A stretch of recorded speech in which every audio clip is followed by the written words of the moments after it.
आज का मेरा टॉपिक है रीसेंट अमेंडमेंट जो फाइनेंशियल बिल 2024 में आ रहा है। जी हाँ, ये प्रपोज किया है फाइनेंस मिनिस्टर निर्मला सीतारमण जी ने। और जो सिग्निफिकेंट शिफ्ट है टैक्सेशन के अंदर, लॉन्ग टर्म कैपिटल गेन के अंदर, रियल एस्टेट ट्रांजैक्शन में जो हो रहा है इंडिया के अंदर, उसमें चेंजेस को देखते हुए जिस हिसाब से लोगों की डिमांड आई, लोगों ने अपने कंसर्न्स रेज किए। बहुत सारे प्रॉपर्टी ओनर्स चिंता में आ गए कि रियल एस्टेट सेक्टर में इन्वेस्टमेंट करें ना करें, क्योंकि इनिशियल बजट के अंदर 23 जुलाई 2024 के अंदर आया था, उसमें जो अमेंडमेंट किया गया उसमें लॉन्ग टर्म कैपिटल गेन को 12.5% कर दिया गया। 20% की जगह 12.5% कर दिया गया, लेकिन इसमें इंडेक्सेशन हटा दिया, तो इससे सभी लोग चिंतित हो गए। और मैं लॉन्ग टर्म कैपिटल गेन पर आपको रियल एस्टेट से जुड़ी सारी इंफॉर्मेशन आज देने वाला हूँ, क्योंकि मेरा डोमेन रियल एस्टेट है। तो long term capital gain, equity, इन सब चीज़ों पे मैं शायद आपको ज़्यादा ना बता पाऊँ, लेकिन हाँ, रियल एस्टेट से जुड़ी सारी इंफॉर्मेशन मैं आज आपको देने वाला हूँ। आज मैं आपको बताऊंगा ओरिजिनल बजट प्रपोजल क्या है और उसका क्या इम्प्लीकेशन है। डिटेल में न्यू अमेंडमेंट के बारे में बताऊंगा, क्या इसके स्कोप और एप्लीकेबिलिटी अमेंडमेंट की है वो आपको बताऊंगा। इम्प्लीकेशन प्रॉपर्टी ऑनर्स पे रियल एस्टेट सेक्टर में कैसे पड़ने वाला है ये आपको मैं बताऊंगा। और साथ में इंडस्ट्री का रिस्पांस, मतलब जो डिफरेंट एक्सपर्ट हैं इंडस्ट्री के, वो क्या बोलते हैं इसके ऊपर, ये मैं आपको बताने वाला हूँ। और हर एस्पेक्ट उसका, कब क्या टैक्स आपको कितना पड़ सकता है रियल एस्टेट ट्रांजैक्शन के लिए, ये कैसे आपको इसको हैंडल करना है, ये सब चीज़ें आज मैं आपको बताने वाला हूँ। वीडियो में कहीं मत जाएगा, क्योंकि ये आपकी इन्वेस्टमेंट से रिलेटेड है और हम आपकी इन्वेस्टमेंट का ख्याल रखते हैं। तो इसीलिए आज का वीडियो शुरू करते हैं और आपको लॉन्ग टर्म कैपिटल गेन पे जो रीसेंट प्रपोजल है, जो उम्मीद है कि वो हो जाएगा, उसके ऊपर आज हम आपको डिटेल में बताता हूँ। तो चलिए शुरू करते हैं और आपको डिटेल में सारी इंफॉर्मेशन मैं आपको देता हूँ।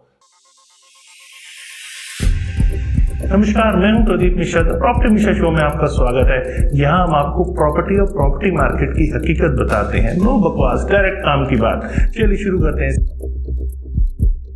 चलिए सबसे पहले शुरू करते हैं ओरिजिनल बजट प्रपोजल और उसके इम्प्लीकेशन से। ओरिजिनल जो बजट प्रपोजल था, वहां गवर्नमेंट ने सजेस्ट किया था कि रिड्यूस कर दिया जाए लॉन्ग टर्म कैपिटल गेन 20% से 12.5%। गवर्नमेंट का कहना था हम जो अब आपको 12.5% ले रहे हैं, इससे आपको फायदा ज्यादा होगा। आपका जो इंडेक्सेशन जरूर रिमूव हो रहा है, लेकिन ओवरऑल आपको फायदा होगा। मतलब इंडेक्सेशन जो टैक्स पेयर्स को करना था, इन्फ्लेशन का बेनिफिट जो आपको मिल सकता था, जनरली इंडेक्सेशन से इन्फ्लेशन जो ऑलरेडी होती है उसका आप टैक्स बेनिफिट उसका ले सकते हैं। तो जो टैक्सेबल अमाउंट है वो जब आप इंडेक्सेशन में जाते हैं तो वो रिड्यूस हो जाती है। मान लीजिए एक प्रॉपर्टी आपने 20 लाख की खरीदी और वो 10 साल के बाद उसकी कीमत 20 साल की होगी, तो इंडेक्सेशन से, फॉर एग्जांपल इन्फ्लेशन को देखते हुए, इंडेक्सेशन उसकी प्रॉपर्टी की कीमत को 50 लाख आंकता है। तो वहां पर 1.5 करोड़ आपका जो प्रॉफिट है वो कैपिटल गेन के अंदर आता है, तो आप उसके ऊपर टैक्स पे करते हैं। लेकिन यहाँ इंडेक्सेशन को अगर रिमूव कर दिया गया तो 2 करोड़ माइनस 20 लाख, 1 करोड़ 80 लाख के ऊपर आपका टैक्स जाता है। तो ये टैक्स बर्डन लोगों को बहुत ज़्यादा दिख रहा था, स्पेशली जो लॉन्ग टर्म प्रॉपर्टी ऑनर्स हैं, उनको लग रहा था कि हमने अब तक जो कमाया है गवर्नमेंट सारा का सारा वो ले जाएगी। तो ये चिंता बहुत ज़्यादा बढ़ गई थी, इसका नेगेटिव इम्पैक्ट देखने को आ रहा था। मिडिल क्लास जो खासकर एक प्रॉपर्टी को एडिशनल इन्वेस्टमेंट के तौर पे लेते हैं, उन्हें लगता है कि एक एडिशनल इन्वेस्टमेंट करेंगे तो ये हमें फ़ायदा देगी, तो उनके लिए बहुत ज़्यादा चिंता बन गई थी। और इन्वेस्टमेंट के एवेन्यूज़ लोग थोड़ा सा अब, मतलब प्रॉपर्टी के अंदर थोड़ा सा कम देखने लगे थे। लेकिन ये जो रीसेंट अमेंडमेंट है ये लोगों को बहुत अपील कर रहा है। वैसे जब ये चेंज आया था तो इंडस्ट्री ने तब भी उसका वेलकम किया था, और अब भी इस अमेंडमेंट का वेलकम हो रहा है। तो ये तो खैर उन लोगों के ऊपर है कि कौन लोग क्या सोचते हैं, लेकिन थोड़ा सा डिटेल में न्यू अमेंडमेंट के बारे में मैं आपको बताता हूँ। तो ये न्यू अमेंडमेंट जो है ये टैक्स पेयर को 2 ऑप्शन देता है कैलकुलेट करने के लिए long term capital gain liability जो प्रॉपर्टी ट्रांजैक्शंस के ऊपर आती है। इंडिविजुअल और HUF, हिंदू अनडिवाइडेड फैमिली, जिन्होंने प्रॉपर्टी एक्वायर की है जुलाई 23 2024 से पहले, मतलब जुलाई 23 2024 को बजट पेश हुआ था, तो उससे पहले जो ये प्रॉपर्टी एक्वायर हुई है, ये उन्हीं के लिए 2 ऑप्शंस हैं। ये वही लोग 2 ऑप्शंस में जा सकते हैं जो उसके बाद प्रॉपर्टी खरीद रहे हैं उनके लिए दो ऑप्शंस नहीं है। तो वो जो दो ऑप्शंस हैं वो मैं आपको बताता हूँ। पहला ऑप्शन ये है कि अगर आप चाहते हैं कि इंडेक्सेशन बेनिफिट ना ही लेना और 12.5% टैक्स पे करना, तो आप इस ऑप्शन को चूज कर सकते हैं। ओल्ड रिजीम के हिसाब से सेकंड ऑप्शन में 20% टैक्स आप इंडेक्सेशन बेनिफिट्स के साथ में पे कर सकते हैं। तो ये दो ऑप्शंस आपके लिए खुले हैं अगर आपने जुलाई 23 2024 से पहले प्रॉपर्टी खरीदी है। तो ये आपको चूज करना है किस में आपको कितना टैक्स लायबिलिटी आ रही है। उस हिसाब से अभी आपके पास इस अमेंडमेंट के हिसाब से एक प्रोविजन है जो आपके लिए बहुत बेनिफिशियल है। मतलब ये बड़ी अनाउंसमेंट आपको वाकई में आपके एड्रेस को कंसर्न करते हुए फाइनेंस मिनिस्टर निर्मला सीतारमण जी ने आप लोगों के बीच इसे प्रपोज किया है। तो मुझे लगता है कि वाकई में ये जो पुरानी ट्रांजेक्शन्स हैं कम से कम उस पर लोड नहीं पड़ रहा। बहुत ज़्यादा लोड अगर पड़ रहा था तो इससे बायर्स के लिए वाकई में एक बहुत दिक्कत नज़र आ रही थी, लोग चिंतित भी हो गए थे, लेकिन अब वो ऑप्शन दे दिया गया है। अब बात करते हैं scope and applicability of the amendment. जो अमेंडमेंट है ये सिर्फ रियल एस्टेट ट्रांजैक्शन पे नहीं है, ये अनलिस्टेड इक्विटी ट्रांजैक्शन जो कि जुलाई 23 2024 से पहले है उनके ऊपर भी है।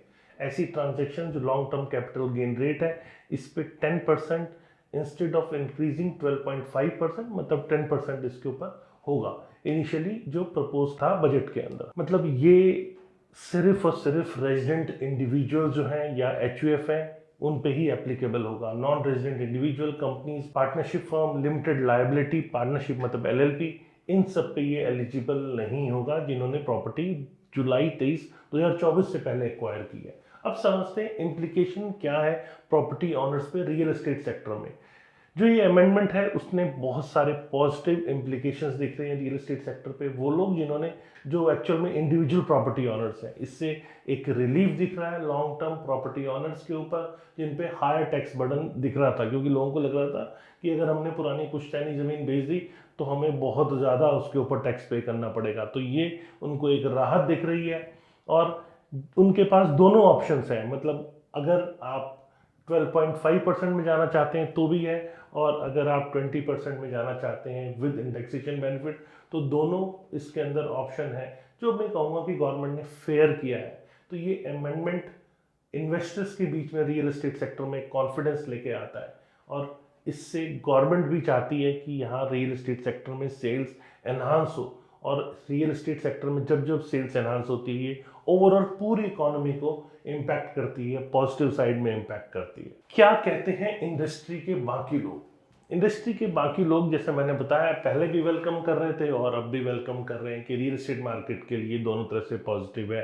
फ्लेक्सिबिलिटी है अमेंडमेंट के आने से, ये बेनिफिट होगा मिडिल क्लास ऑनर्स को जो टैक्स के रेट चेंज होने के कारण सेंसिटिव हो गए थे। यहाँ थोड़ा सा मैं आपको रोकता हूँ।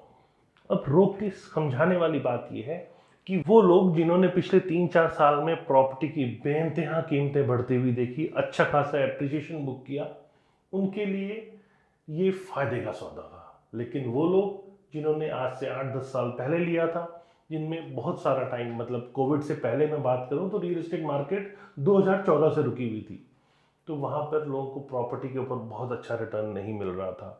तो अगर आप 10 साल का टाइम ले लें तो 10 साल के टाइम में लोगों को इन्फ्लेशन के हिसाब से बहुत ज़्यादा फ़ायदा प्रॉपर्टी के अंदर नहीं हुआ था। और वो लोग भी थे जिन्होंने पिछले 4 साल में प्रॉपर्टी के अंदर करीब करीब 2-2.5 गुना कीमतें भी बढ़ती हुई देखी है। तो जिन्होंने 2-2.5 गुना कीमतें बढ़ती हुई देखी थी उनके लिए फ़ायदा था। जिन्होंने 10 साल पहले लिया था, जिन्होंने बहुत ज़्यादा चेंजेस नहीं देखे थे प्रॉपर्टी प्राइस के अंदर, उनके लिए थोड़ा सा ही घाटे का सौदा था। लेकिन इंडस्ट्री दोनों स्टेज पे वेलकम करता है, ये एक पॉजिटिव चीज़ है रियल एस्टेट सेक्टर की। हमारी इंडस्ट्री अगर आप टैक्स बर्डन बढ़ा देंगे तो भी वेलकम करेगी और टैक्स बर्डन कम कर देंगे तो भी वेलकम करेगी। ये उन एक्सपर्ट्स पे छोड़ देते हैं, उनकी मंशा पे छोड़ देते हैं कि वो किसको क्या समझते हैं। लेकिन ओवरऑल शॉर्ट टर्म में जिन्होंने बेनिफिट लिया था पिछले 4 साल में, क्योंकि 2 साल से ऊपर कैपिटल गेन में लॉन्ग टर्म कैपिटल गेन माना जा रहा था, तो उन लोगों के लिए ये फ़ायदा था। आपको कैश ट्रांजैक्शन में डील करने की ज़रूरत नहीं थी। गवर्नमेंट भी चाहती है टैक्स जो है वो पे करके आप वाइट ट्रांजैक्शंस करें। मेरे को ये वाइट ट्रांजैक्शंस के ओवरऑल पॉइंट ऑफ व्यू से बहुत बेनिफिट दिखता है। बहुत लोग धक्के खा रहे होते हैं कि हमारे कैश को वाइट कर दो या वाइट को कैश कर दो, इन सब चीज़ों से आप बच जाएंगे।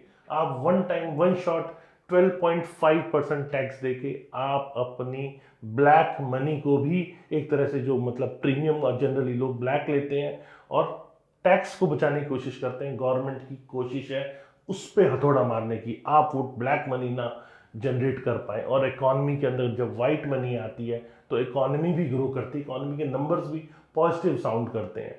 तो शॉर्ट टर्म में तो वाकई में बहुत बेनिफिट है, लेकिन इसके लिए सरकार को भी इकोनॉमी को हमेशा बूस्ट करते रहना चाहिए। अगर इकोनॉमी बूस्ट होती रहेगी तो रियल एस्टेट इन्वेस्टर्स भी, उनकी प्रॉपर्टी में भी अच्छा खासा एप्रिसिएशन आएगा और लोगों को टैक्स देने में भी दिक्कत नहीं आएगी। तो ओवरऑल अब आप एक ब्रॉडर कंटेक्स्ट में बात करें तो गवर्नमेंट की न्यू अमेंडमेंट्स, जो न्यू टैक्स पॉलिसी है, वो गवर्नमेंट अब 2 ऑप्शन के तौर पे दे रही है। तो इसमें आपको अपने सीए से कंसल्ट करने की ज़रूरत है, आपको टैक्स एग्जैक्ट कितना आ रहा है उसे समझने की ज़रूरत है। वैसे टैक्स कैलकुलेशन बहुत सिंपल है, जो आपका प्रीमियम है उस पर आपने 12.5% टैक्स दिया और आप फ्री हो गए।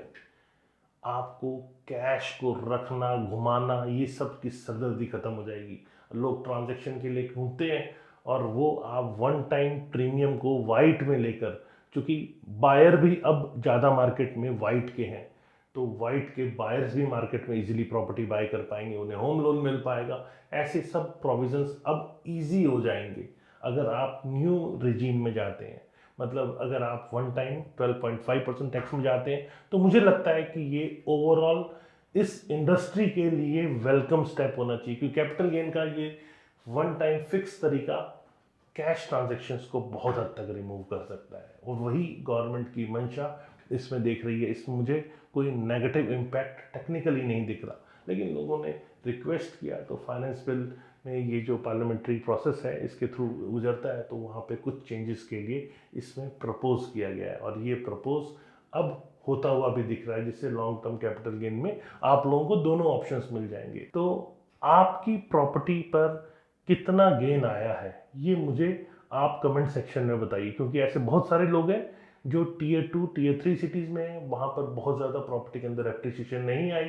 टीयर 1 सिटी में ज़रूर एप्रिसिएशन बहुत ज़्यादा आई है, लेकिन अब टीयर 2 टीयर 3 सिटीज़ की तरफ भी मार्केट अच्छा मूव कर रही है, तो वहाँ पे भी लोगों को इस टाइम अब अच्छा गेन हो रहा है। तो आपके शहर में पिछले 10 सालों में कितना चेंज आया प्रॉपर्टी की प्राइस में, ये मुझे कमेंट सेक्शन में आप बताएं।